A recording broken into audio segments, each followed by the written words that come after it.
예로부터 인간의 친구였는데 그걸 뭐? 예? 그럼 개만 왜 특별 대우하십니까? 소, 돼지는? 아니 문화라고 꼭 고수해야 하나요? 해외에서도 말이 많은데. 왜 우리나라의 개고기만 이렇게 문제를 삼냐고요? 달팽이 요리, 거의 음. 간 요리는 괜찮나요? 아무튼 여름 보양식 문화. 난 반댈세. 무조건 반대? 이것도 문제? 허! 5월 27일 월요일 뉴스 탐구 생활 미녀 김민정. 야수 권성훈입니다. 네, 더위가 점차 본격화되자 올해 역시 보양식에 대한 찬반의 목소리가 시작되는 분위기입니다. 개고기 식용이 이게 문화라는 의견과 폐단인지 다시 한번 생각해보자는 의견이 맞서고 있는데 이 개고기 식용 문제를 두고 찬성과 반대하는 두 단체가 대구 칠성시장에서 지난 25일 토요일 동시에 집회가 열리기도 했습니다. 아, 놀라운데요.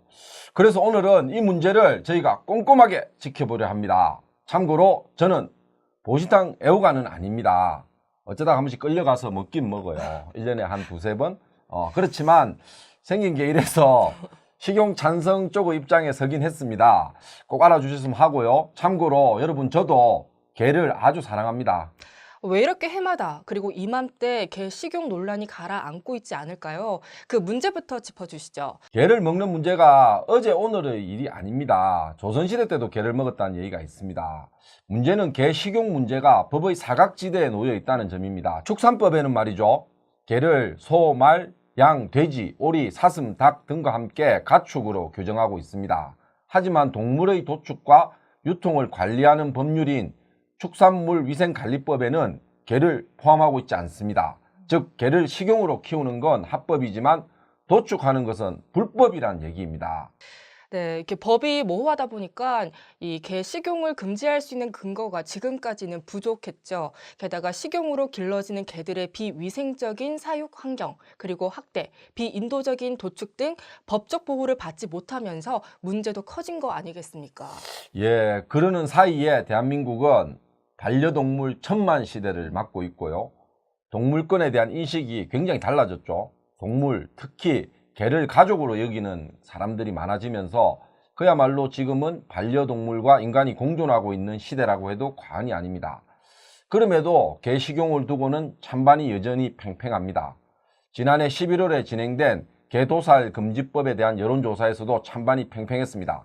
찬성이 44.2%, 반대가 43.7%였습니다. 네, 식용을 찬성하는 입장의 대표적인 근거가 우리의 식문화였다는 거였잖아요. 이 근거가 있습니까? 예, 무더운 여름, 이열, 치열의 대명사로 인기를 얻었던 것이 보신탕입니다. 연호는 꽤 오래되었습니다. 고구려 벽화에도 게 잡는 장면이 나오고요. 조선왕조 실록에는 아첨꾼이 개고기를 뇌물로 바치고 벼슬을 얻었다는 기록도 있습니다.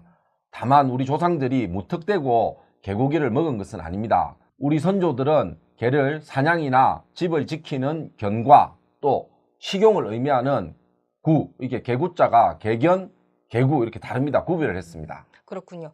하지만 이제 보신탕 인기도 예전 같지 않잖아요. 예, 그렇습니다. 주변에 보신탕집도 많이 사라졌고요. 그쵸. 우리 요 중구 우리 매일신문사 주변에도 한 곳 남아 있습니다. 음. 이렇게 반려견을 키우는 가정이 늘어나면서 개고기 수요도 뚝 떨어진 것이 사실입니다. 한때의 여름 보양식으로 인기를 모았던 보신탕이지만 최근에는 1위 자리를 삼계탕에게 내줬다고 합니다. 삼계탕 화이팅!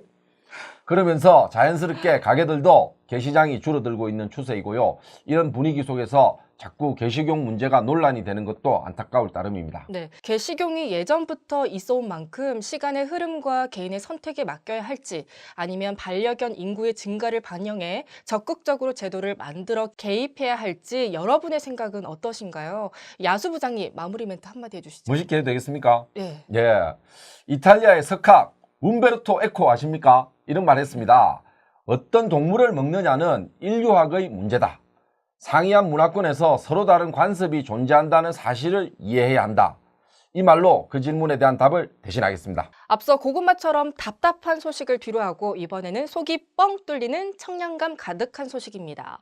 이 대구 출신의 봉준호 감독이 제72회 칸 국제영화제에서 최고의 영예 황금 종려상을 받았다는 소식입니다. 예, 아이고, 대구 출신들 대단합니다. 같은 또 대구 출신의 이창동 감독은 2010년에 시라는 영화로 각본상을 받은 이래 칸 영화제에서는 9년 만에 쾌거입니다. 한국인이 황금 종려상을 수상한 것은 봉 감독이 처음입니다. 따봉! 네, 이 영화 상영 후에 8분간의 기립박수, 또 심사위원 만장일치로 수상했다는 뒷이야기만 들어도 영화에 대한 기대감이 더욱 높아지는데요.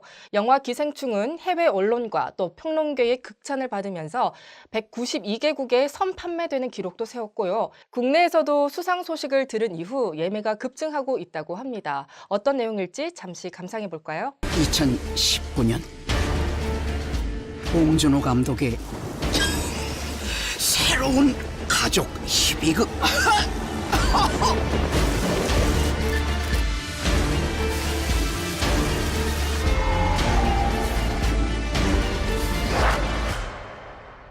기생충.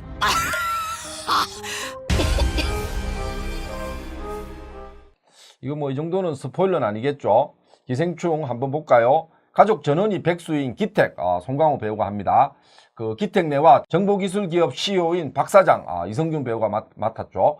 이렇게 사는 형편이 극과 극으로 다른 두 집안이 뒤엉키는 블랙 코미디입니다. 반지하와 대저택을 오가는 사회 드라마이자 미스터리 공포 장르가 뒤섞인 영화라고 하는데요.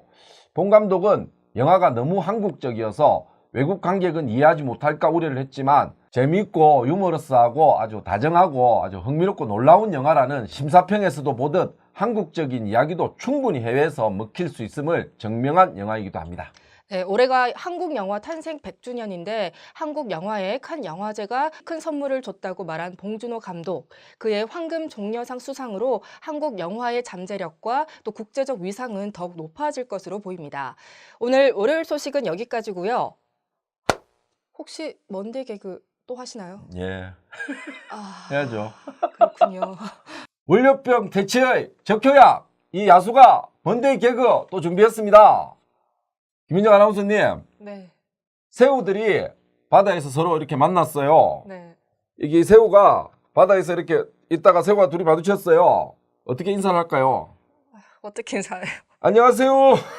이렇게 인사를 한대요. 아니, 되게 냄새가 강하네요. 저번에 또 마늘 때문에 고생하셨죠? 여기 이 새우는 또 성악새우입니다. 이 성악새우가 노래 어떻게 하는지 아십니까? 어떻게 해요?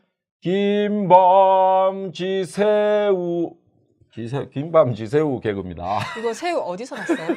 이거는 어제 결혼식장 가서 그 뷔페에서 2개 개그를 위해서 준비해 왔습니다. 지금 냄새 많이 나는데요. 빨리 이거 쓰고 버려야 될 것 같습니다. 헤어질 때는 안녕히 가세요 이렇게 하고 이제 간다 그러더라고요. 네. 오늘 뭐 새우 개그 이걸로 가름하고 한 가지만 더 하겠습니다. 못 느꼈기 때문에. 또요? 예. 그 바다에 가면 고래들 있지 않습니까? 그렇죠. 고래들이 토론을 했는데 토론이 끝이 안 난다고 하더라고요. 왜 그런지 아십니까? 왜죠? 고래들이 서로 얘기하면 고래! 너도 고래! 고래! 그래서 고래 고함만 지르다가 토론의 결론이 안 나고 다 집에 가고 제일 먼저 간 사람은 가오리라고 합니다. 가오리가 내가 먼저 가오리 하면서 갔다 그럽니다. 죄송합니다. 오늘도 먼데이 개그 실패했습니다. 다음 주에 생선 개그로 다시 찾아뵙겠습니다. 오늘도 시청해주셔서 감사합니다. 구독, 좋아요 많이 눌러주세요.